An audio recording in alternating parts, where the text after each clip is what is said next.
demographic information. So I think that's really interesting to go into our Facebook page. And I may have an idea of what type of people play my game, or where they live and things like that. But you can go into the insights page for your page and see exactly the types of how old they are, the percentage of sex, and then also what countries and cities they live in. So that's really interesting to me, and then you can use that information to be really strategic and smarter with what you do. Do you know how to use that yet? I mean, that's the thing now. I feel like we're all still experimenting. We have these tools that just came out. They rolled out mostly in the past month in a really crazy way. Right. And I'm still not sure if I can tell causality versus correlation. Where this may be what's doing this, or this is what's doing this. I think you still have that's not set in stone.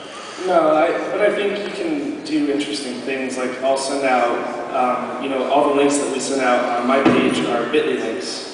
And so I look at how many clicks they get.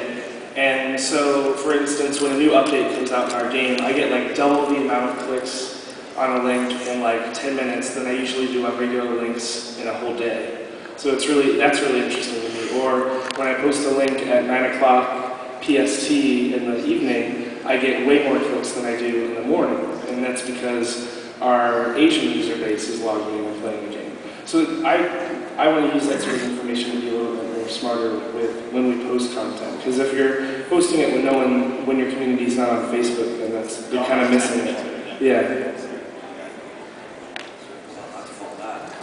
So yeah, I mean, in terms of using it in the future, we're kind of just sort of exploring that. We really got into focusing on our social media less than a year ago, and we're sort of we're finding success quickly. So we're looking for things like we're starting to explore ideas now with our new game in terms of do we want to develop Facebook mini games? Do we want to?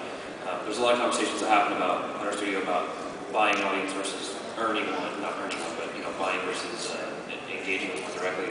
We buy Facebook ads to get people to like our page, but what else can we do in terms of building apps and building mini games actually in Facebook to sort of build an audience there? And so we're starting to explore that. I think we'll go some interesting ways by tomorrow night. Party James' house. It's sort of blue sky for us. We're really pretty brand new at this in terms of our company. So cool. One of the things that's really exciting yet horrifying at the same time is how often they change Facebook. Right. I did much more coding and backend type stuff, and watching a lot of their presentations where it's like, hey, we're gonna have this sign-on service, and then 3 months later, they're like, we're adding this totally new API level based system, and it's fascinating that you have a company that's pioneering a lot of this stuff and really changing the way that we use the internet, and the way how we can communicate with people around the world. But as someone who has to schedule something, who has a boss that says so when's that going to be ready? Well, they changed everything last week. Right. I mean, they literally just did that where they rolled out the new Pages design that was enforced as of 2 days ago. Yep. And so that totally screwed with us.